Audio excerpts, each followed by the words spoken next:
Praise the Lord. और जैसे कि अब हम क्रिसमस के बाद हैं, तो आई होप कि सबका क्रिसमस बहुत ही अच्छा रहा होगा और सब ने प्रार्थना की होगी कि उनके जीवन में कोई ट्रांसफॉर्मेशन परमेश्वर दिखाए। ये जो नया साल आ रहा है, ये जो क्रिसमस है, जैसे मैंने पहले भी कहा था कि हमें प्रेयर करनी चाहिए कि परमेश्वर तू हमारी ज़िंदगी में एक बड़ा ट्रांसफॉर्मेशन कर।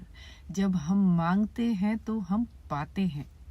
बाइबल कहती है मांगोगे तो पाओगे और खटखटाओगे तो तुम्हारे लिए खुला जाएगा और ढूंढोगे तो पाओगे। तुम मांगो कि परमेश्वर मुझे ऐसा विजडम दे ताकि मैं तेरी बातों को समझ सकूं, तेरे इशारों को जान सकूं।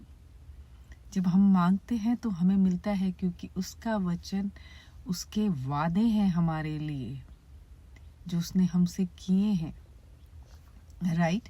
और दूसरा मैं ये कहना चाहती हूँ कि क्रिसमस के टाइम पर बहुत से लोगों ने अन्य जाति ने क्रिश्चियंस को बहुत सताया और चीज़ों को तोड़ फोड़ करी और परेशान किया लोगों को। उनको क्रिसमस नहीं मनाने दिया।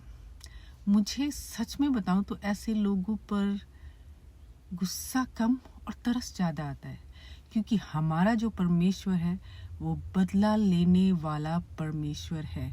तो जितने भी अगर मुझे सुन रहे हैं जो जीसस के अगेंस्ट हैं और जो जीसस के लोगों को सता रहे हैं, ये जो साल है, इस साल में तुम मैं कह भी नहीं सकती हूँ कि परमेश्वर क्या मेरे दिल में डाल रहा है। उसका जो क्रोध है वो तुम लोगों के लिए भड़क उठा है।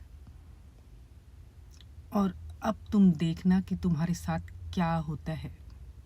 मुझे बहुत तरस तुम लोगों पर आता है जो तुम्हारे लिए खेल है।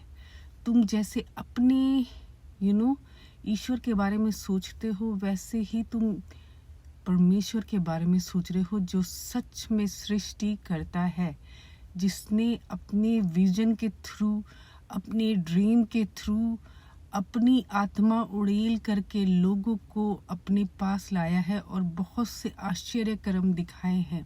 ये जो कोरोना आता है, जो महामारियां आती हैं, जो भूकंप आते हैं, व्हाट यू थिंक कि वो क्या है?